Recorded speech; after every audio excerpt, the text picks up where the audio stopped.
Have you ever pondered the reasons that brought this person into your path as your wife? Was it just random destiny, or is there divine intention behind it?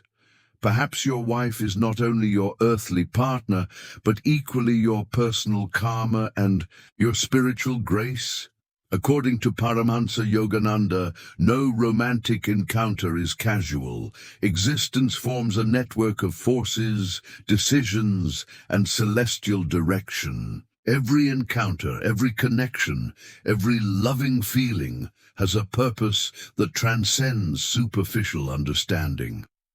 Your wife didn't arrive just with the goal of making you glad or sharing a dwelling. She arrived to revive something in your core, to initiate the karmic dynamics of your past, to collaborate in your development through contentment and tribulations. She constitutes your image, your trial, and your backing. And at moments, she is the compassionate hand delivered by the Almighty, to sustain you when you cannot proceed independently. This teaching is about learning to view your companion with spiritual vision, to comprehend why love can be challenging, yet deeply holy, and to uncover how, through her, existence molds your internal development. If you've ever experienced that, your marriage surpasses emotional linkage, that it bears instruction and veiled enigmas, then venture with us along this divine trail. In this present life and in all former ones, every thought, word, and behavior leaves an impression on your being. This is the law of karma. It is not punishment or reward, but balance, divine justice moving silently. Per Yogananda's wisdom, no soul arrives in your life by chance. Every relationship is magnetized according to the energy you specifically manifested. Your wife is not with you by coincidence. She is a soul whose path crossed yours before. Perhaps you treasured each other, perhaps you damaged one another, or perhaps she was delivered to complete something unresolved.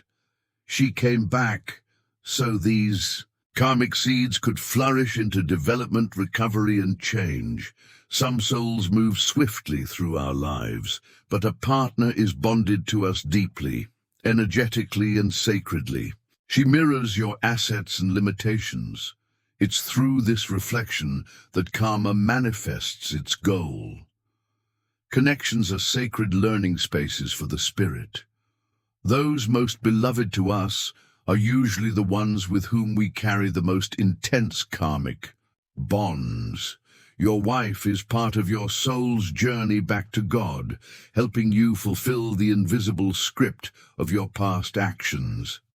This understanding is the opening step toward a love that is sage and liberating.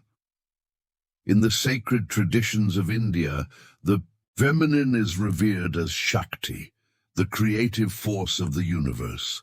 Yogananda showed us that a woman, particularly as a spouse, is not merely a partner, but a living manifestation of mercy. When she steps into your existence through marriage, she transports both karmic tie and sacred potential. If a spouse regards her exclusively through the angle of fixation or longing, he loses an incredible opening.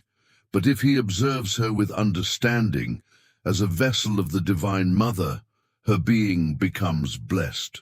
She feeds not just your physical form and feelings, but also your soul.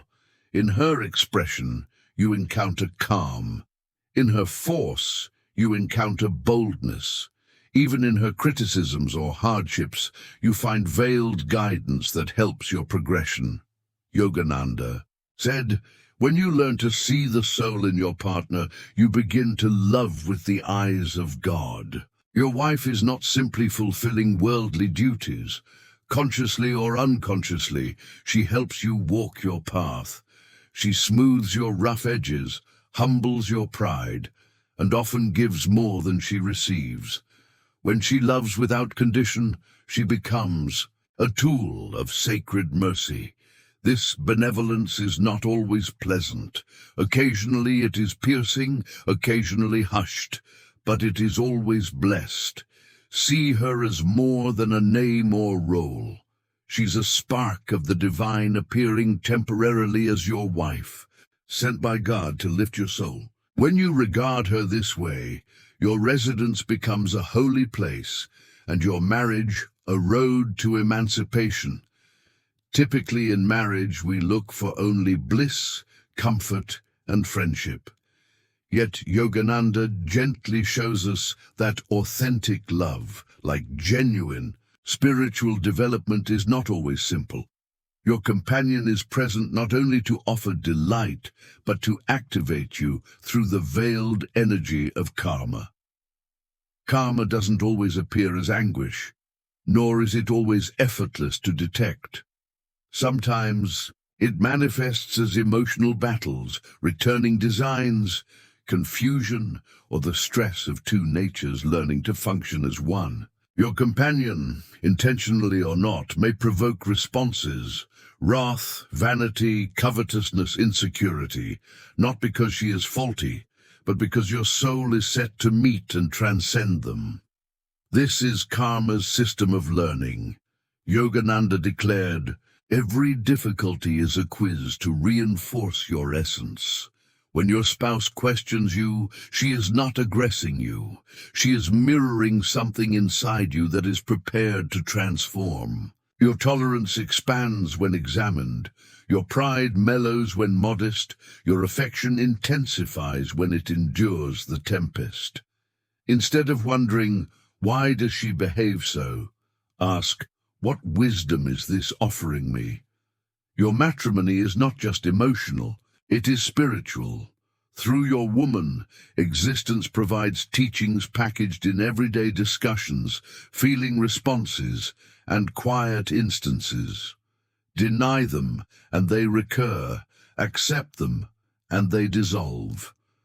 This is the holy ballet of karma developing in the secure closeness of your dwelling. When you begin to see this, you no longer view conflicts as problems, but as portals. Your woman becomes not just your companion, but your instructor in concealment. Matrimony is not simply a societal contract. It is not merely about splitting a dwelling, building a family unit, or performing responsibilities. In its deepest sense, marriage is a spiritual sadhana, a sacred discipline God places in your life for the evolution of your soul. Yogananda frequently stated that genuine spiritual advancement doesn't occur solely in caverns or monasteries. It occurs in the peaceful instances of everyday existence, particularly within the closeness of matrimony. When two spirits join, their forces start to blend. Their routines, feelings, and reflections influence each other deeply. This closeness, though beautiful, brings immense opportunity for growth. Through wedlock, you are persistently summoned to demonstrate altruism, absolution, endurance, and kindness, the cornerstones of spiritual living. Yogananda expressed, "Spiritual advancement is demonstrated in deeds, and partnership provides you this demonstration daily. It is not about obtaining faultlessness, but about creating recognition, cognizant that your reactions are your mentors. Your spouse is not here to track your journey or mirror your rhythm. She travels her own route alongside you. There are moments when your wife's presence feels like a soothing balm for your soul. When existence feels burdensome, yet a phrase, a tender caress, or her quiet presence brings tranquility to your heart. These are not trivial movements. They are hints of divine favor. Grace often hides in simple forms. In meals she prepares, without complaint. In the concern in her eyes, in the prayer she whispers when you don't even know. Yogananda showed, discover God in those who aid you in tiny and ongoing fashions. Your spouse may have been delivered not merely to stabilize your karma, but to raise your essence. If she progresses with faithfulness, warmth, and a forgiving spirit. She is undoubtedly a grace emerging from your own spiritual excellence. In her existence, you obtain both a reflection and a present. She is benevolence stepping peacefully near you in earthly form. Now that you have started to perceive your woman through the lens of karma and mercy, how should you authentically view her? The answer is elementary but converting. See beyond the shell. See beyond physical structure, beyond behaviors, beyond disposition. Gaze into her essence. Yogananda said that every relationship is an opportunity for liberation if we are willing to see it. Your partner is your karma. She maintains traces of your past, the joys and unfinished education that brought your spirits together. But she is likewise your benevolence, because through her you are provided the possibility to surpass former cycles and become your best self. When you move from "what do I acquire from this partnership" to "what is life endeavoring to educate me through this partnership," a significant transformation starts. You cease accusing, you cease dominating. Instead, you begin to love consciously, with awareness, with reverence. As Yogananda said, in every soul, see the divine. In every trial, see the hand of God. When you begin to see your wife this way, not only as a partner, but as a sacred presence in your life, you discover that love, when lived with wisdom, becomes liberation. And that wedlock, when practiced with mindfulness, becomes an entrance to the Creator. Beloved Spirit, if you have heard to this point, it signifies something in this teaching touched your heart. Maybe you have started to perceive your woman, or companion, or even former connections in a fresh perspective. What formerly looked like discord or perplexity may now manifest as holy arrangement, leading your inner expansion. As Paramahansa Yogananda wonderfully instructed, genuine love is not of the flesh, but of the spirit. It is met in recognition, in sacrificial provision, and in evolving together toward the glow of God. Until that time, stay gentle, remain aware, and travel the path with a receptive heart.